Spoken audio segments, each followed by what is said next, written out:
Atos dos Apóstolos, capítulo 12, do 1 até o 12, nós vamos ler em nome de Jesus.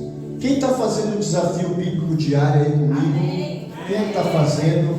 Estou mandando áudio no grupo da igreja, né? 3 capítulos todos os dias.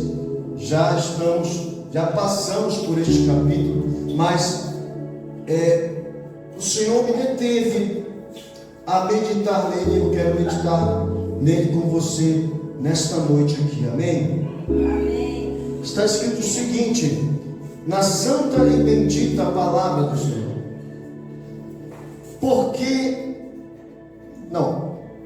por aquele tempo o rei Herodes mandou prender alguns da igreja para os maltratar. Mandou matar a espada Tiago, irmão de João. Vendo que isto agradava aos judeus, prosseguiu, mandando prender também a Pedro.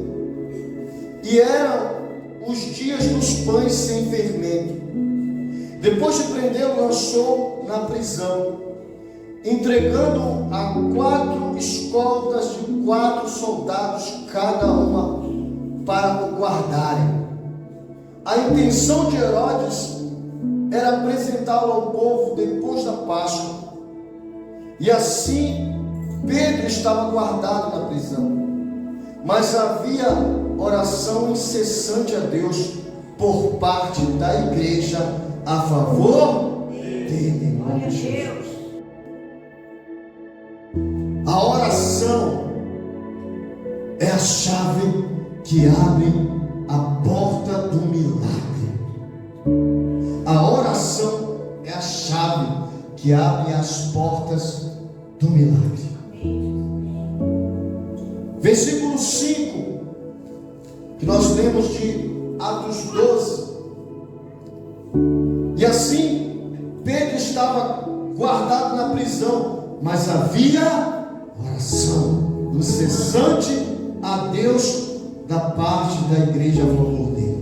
Oração incessante, uma oração que não para. Não podemos parar de orar, irmãos. Mesmo quando algumas coisas ruins acontecem na nossa vida, acontecem na nossa igreja. Presta atenção para mim, não se distraia. A Bíblia diz que a oração é uma comunicação direta com Deus. A Bíblia diz que a oração é um diálogo, não é um monólogo, é um diálogo. Nós falamos com Deus e Deus fala conosco. A oração envolve louvor, a oração envolve confissão de pecados, a oração envolve agradecimento, a oração envolve súplica, intercessão. Tudo isso faz parte da oração da igreja.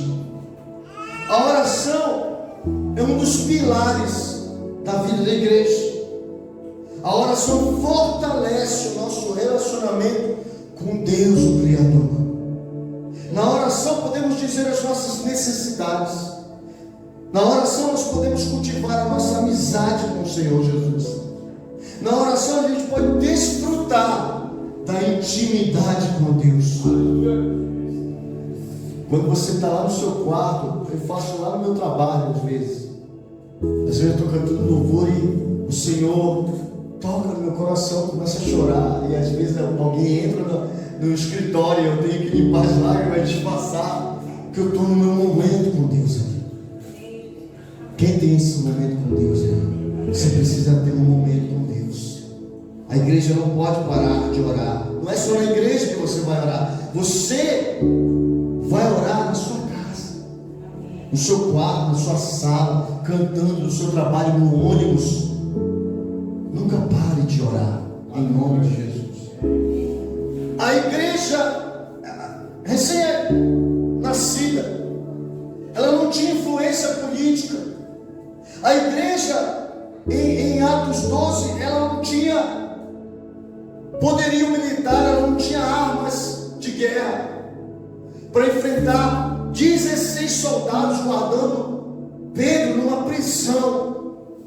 A igreja não tinha esse aparato militar, a igreja não tinha um exército, mas a igreja tinha um acesso ao Senhor dos Exércitos, o Deus de Israel. A igreja, você tem esse acesso ao Rei dos Reis, Senhor dos Senhores.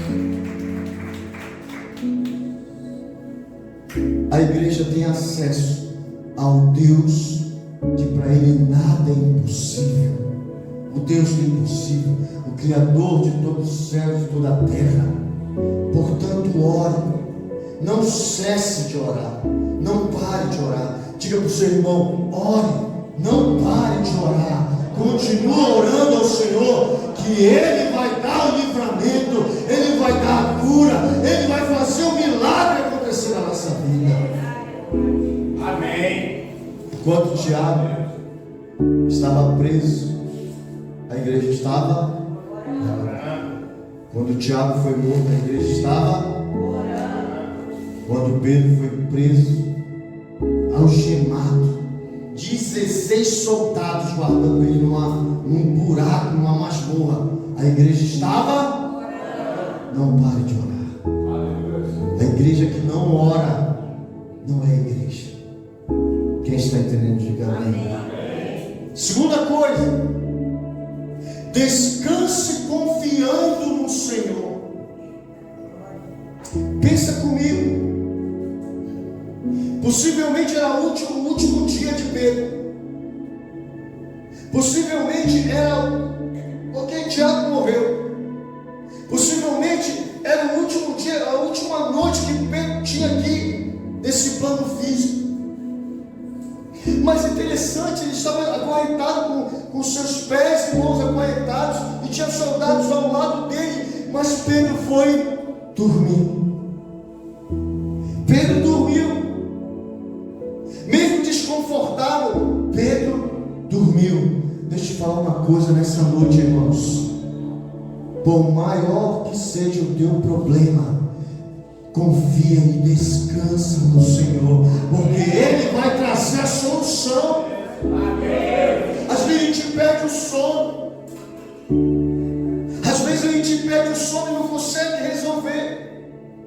Às vezes a gente fica angustiado, ansioso e não consegue resolver. Vai dormir, irmão, que Deus vai te dar. Está escrito que o Senhor, Ele dá vitória aos seus quando dormem. Quando Jacó estava sem nada no deserto, apenas com um pouquinho de água, um pouco de azeite, ele não tinha nada, estava no deserto. E o irmão dele perseguindo ele, e o que ele foi fazer? Ele pegou uma pedra e foi dormir. Não tinha o que fazer. Pedro não tinha o que fazer. Não dava para eles se debater. Eram 16 soldados armados, soldados que matavam facilmente. Para eles era comum matar pessoas.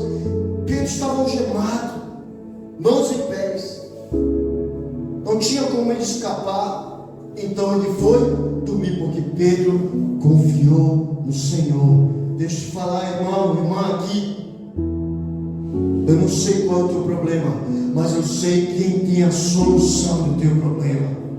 Eu não conheço a tua vida, mas eu sei aquele que fez a tua vida. Ele vai te dar a solução dos teus problemas, em nome de Jesus. Mais tarde Pedro escreve no 1 Pedro 5:7 que lance sobre Ele toda a vossa ansiedade, porque Ele tem cuidado de vós. Se confiarmos em Deus, podemos descansar nele. Se confiarmos em Deus, podemos não nos desesperar mais. Se confiarmos em Deus, nós vamos conseguir dormir tranquilo, porque o choro pode durar uma noite, mas a alegria vem pela manhã, em nome de Jesus. Aleluia. E quando Pedro estava algemado, quando Pedro estava dormindo, a igreja estava orando. Muito bem. Amém. Exatamente. Terceira coisa, Deus sempre viu uma luz nas trevas. Vamos ler um pouquinho aí, em nome de Jesus. versículo 7. Eis, porém, que sobreveio um anjo do Senhor, e uma luz iluminou a prisão. Deixa eu falar, irmãos, da vida cristã. Vai ter momentos de trevas.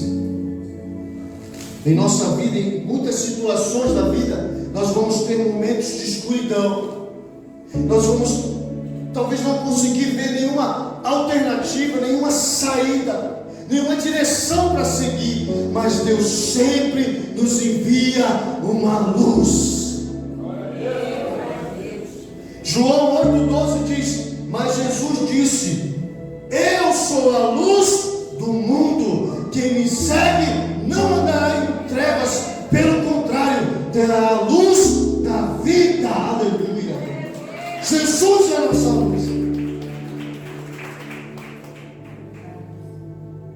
E a palavra de Deus também fala sobre Salmo 119, 105. Lâmpada para os meus pés é a tua palavra, e luz para os meus caminhos. Deus sempre nos envia uma luz quando estamos nos momentos de trevas. Quem crê nisso, diga amém. Amém. Quarta coisa: dispõe-te, levanta-te. Diga para o seu irmão: te dispõe, levanta-te, não fique inerte, te dispõe, levanta-te em nome de Jesus. A tua disposição, igreja, é que traz a tua libertação. Amém. A Bíblia diz que vamos ler. A Bíblia diz o seguinte: ainda no 7, parte 2. Eis que, porém, sobreveio o anjo do Senhor, e uma luz iluminou a prisão.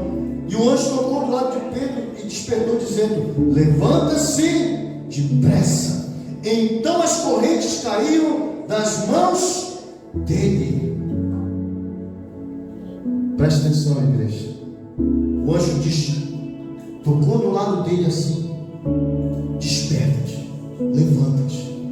Se Pedro fica parado, as correntes não caíram. Está entendendo? Se Pedro fica deitado: não, Senhor, eu estou com sono. Não, Senhor, agora eu não quero. Não, Senhor, deixa eu ficar aqui. Ah, Senhor, não, já desisti de tudo.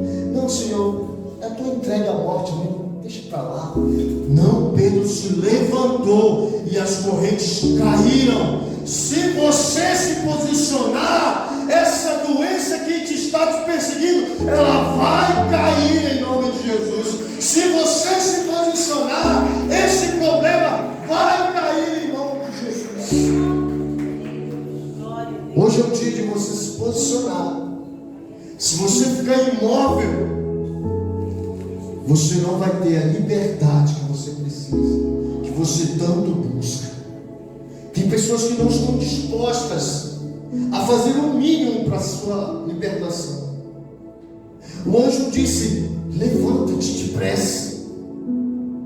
Ele não disse: levanta-te devagar, vai se levantando, vai abrindo o olho, um de cada vez. Não, ele disse: levanta-te depressa. Obedeça a palavra de Deus para você ser liberto. Nós aceitamos Jesus, é o novo nascimento, é o início. É o início do processo. Isso a conversão é mudança de vida, mudança de direção. Continua. E também é um processo de se libertar de tudo, seguindo o processo de santificação. É preciso a gente se levantar contra os vícios. Senhor, eu não quero mais esse vício. É preciso a gente se levantar contra os pensamentos suicidas. Não, Senhor, eu sei que eu valho mais do que o mundo inteiro para Ti. Eu não vou desperdiçar a minha vida. A gente tem que se libertar da pornografia que está na palma da mão, nos celulares, nos streamers de vídeo, de filmes. A gente tem que se libertar da maldição maledicência, das palavras torpes, da mesquinharia. A gente tem que se levantar contra o engano, contra o egoísmo. A gente tem que se levantar da falsidade, contra a falsidade. A gente tem que se levantar contra a mentira.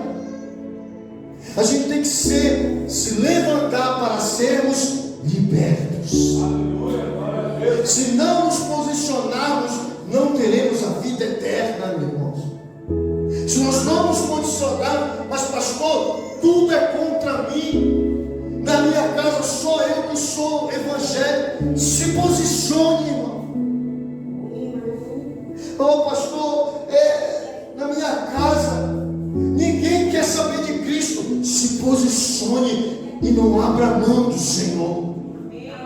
Só assim você vai conseguir a sua libertação, como Pedro se posicionou. E quando Pedro se levanta, desperta, enquanto Pedro se levanta, desperta, que as correntes caem, a igreja estava orando. E hoje dá 4 instruções. Quantas instruções? 4. Primeira, cinge-te. Isso está no versículo 8. E continuou, e o anjo continuou: coloque o cinto, né? Cinge-te, e calça as sandálias. Ele diz: cinge-te. A gente aprendeu isso aqui ano passado. Cingir-se é colocar o cinto. Diga assim: cingir-se é colocar o cinto. Colocar o cinto. O israelita, ele tinha aquela túnica comprida, né? Muito parecido com o que a gente usa para batismo. Então dificultava o caminhar. Cingir é colocar o cinto e colocar a túnica assim para dentro. Parece um fraldão, né? E conseguia andar como se fosse uma bermuda, digamos assim, para o interior. Dá para caminhar, correr melhor. Cingir-se significa esteja pronto para uma grande tarefa. Esteja pronto para uma grande jornada. Todo cristão tem que estar pronto para uma grande jornada. Todo cristão tem que estar pronto, tem que estar cingindo os lombos para cumprir o seu chamado. Amém? Deus tem um chamado para você. Deus está te chamando para alguma coisa na igreja. Quem crê nisso, diga amém. Deus está te chamando, irmãos, em nome de Jesus. Segundo, ata as sandálias. Atar as sandálias é amarrar as sandálias, né? Atar as sandálias é estar pronto para andar. Atar as sandálias significa que Deus tem um novo trajeto para você. Atar as sandálias significa que tem um caminho a ser percorrido. Não é só aceitar Jesus, não é só se batizar, é continuar andando no caminho. E Jesus disse em João 14,6: eu sou o caminho, a verdade e a vida. Ninguém vem ao Pai se não for por mim. Jesus é o caminho. E nesse caminho nós temos que andar em Jesus Cristo. Amém? Mas o anjo continua. No versículo 9. Não, é no 8. O anjo continua. E o anjo disse mais: põe a capa e siga-me. Coloca a capa. Se protege, porque está frio. Preste atenção, irmãos. Vai ter momentos na tua caminhada que vai ter frieza. O frio vai querer te pegar. Ah, pastor, mas eu comecei tão bem e agora parece que não estou querendo mais ir para a igreja. Isso é frieza. Ah, pastor, parece que eu não estou querendo mais ler a Bíblia. Isso é frieza. Você precisa de uma capa para te proteger. Amém? E essa capa você só consegue na comunhão com Cristo e vir na igreja. Não pare de vir à igreja, em nome de Jesus. segue-me. O que significa isso? É que Deus está indo na frente. Continua andando. Pastor, mas está difícil. Continua andando. Deus está na frente. Pastor, eu estou querendo desistir. Eu estou brincando com Jesus. Não, continua andando, que Deus vai abrindo o caminho e você vai passar em nome de Jesus. Você vai passar. Não desista. Pedro pensava que era uma visão. Pedro pensava que era um sonho. Eu estou sonhando. E eles passaram pela primeira porta, passaram pela segunda. Quando eles estavam chegando na terceira, versículo 10. Versículo 10. Depois de terem passado a primeira e a segunda sentinela, chegaram ao portão de ferro que dava para a cidade, o qual se abriu automaticamente, e saindo, enveredaram por uma rua. Presta atenção para mim, irmãos. Quem inventou o portão eletrônico não foi nenhum shopping, foi o Senhor dos Exércitos que inventou o portão automático. Amém? Foi Deus que inventou, não foi nenhuma empresa. Da mesma forma que Deus inventou o monitoramento também, o monitoramento à distância foi Deus que inventou. Porque em Provérbios 15:3 diz: os olhos do Senhor estão em todos os lugares, contemplando os maus e os bons. O monitoramento também foi Deus que inventou. Irmãos, mesmo que você não entenda, cara, imagina Pedro olhando aquilo, portão abrindo assim. Mesmo que você não entenda, Deus está no controle de tudo. Mesmo que as situações pareçam difíceis, pareçam impossíveis, Deus está no controle de tudo.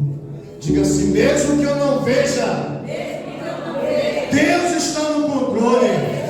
Mesmo que eu não sinta, Deus está no controle de tudo. Aleluia. Aplauda o Senhor. Nada pode impedir o agir de Deus. Enquanto o portão estava, quando Pedro estava olhando o portão abrindo automaticamente, a igreja estava fazendo o quê? A igreja estava orando. Sexta coisa, agora é com você. Diga para o teu irmão assim: agora é com você. Agora é com você. Vamos lá, versículo 10, ainda a parte C. Está escrito assim: qual se abriu automaticamente e saindo enveredado por uma rua, e logo adiante o anjo se afastou dele. Pedro foi liberto, Pedro foi solto. Para onde ir agora? Presta atenção, irmãos. Talvez alguns de nós aqui iríamos para nossa casa. Eu vou ficar com a minha família. Eu ia ser morto, agora vou ficar com a minha família. Talvez alguns de nós aqui: vou festejar, estou livre. Eu vou festejar. Talvez alguns de nós aqui: eu vou fazer tudo que eu não podia fazer quando eu estava preso.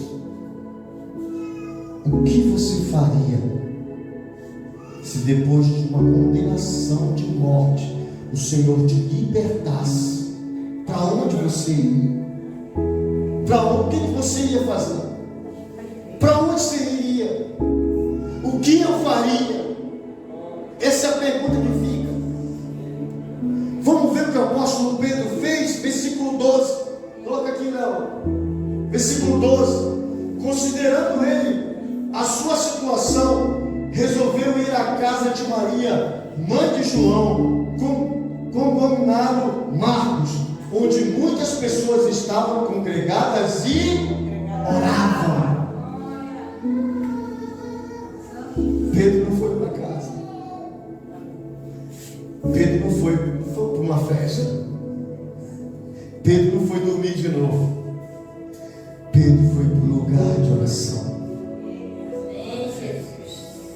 E quando Pedro estava se encaminhando para aquele lugar, o que a igreja estava fazendo? Orando.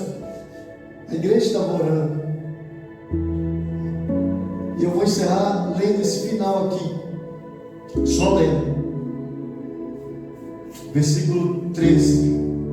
Quando ele bateu a porta da frente, uma empregada chamada Rode foi ver quem era, reconhecendo a voz de Pedro, ficou tão alegre que nem o fez entrar, deixou o homem lá na porta, mas voltou correndo para anunciar que Pedro estava à porta.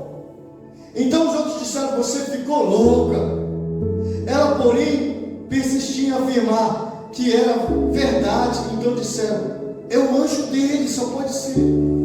Enquanto isso, Pedro continuava batendo na porta. Quando abriram a porta, viram-no e ficaram muito admirados. Ele, porém, lhe fez sinal com a mão para que se calassem e contou-lhe como o Senhor tinha o tirado da prisão. Irmãos, quando Deus te der um milagre, você vai pensar que não é verdade, mas é verdade. Pode acreditar. Quando você for curado, quando você for curada, você nem vai perguntar: cadê a dor daqui? Mas cadê aquela dificuldade que eu tinha? Você vai pensar assim: será que é verdade?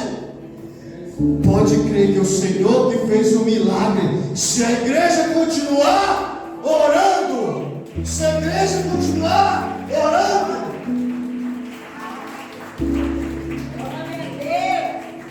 tu não para de orar, não cesse de buscar. A tua libertação vai chegar. Deus vai enviar um anjo, Deus vai enviar uma luz, Deus vai te libertar. Em nome de Jesus, fique em pé. Que Deus te abençoe nessa noite. Fique em pé.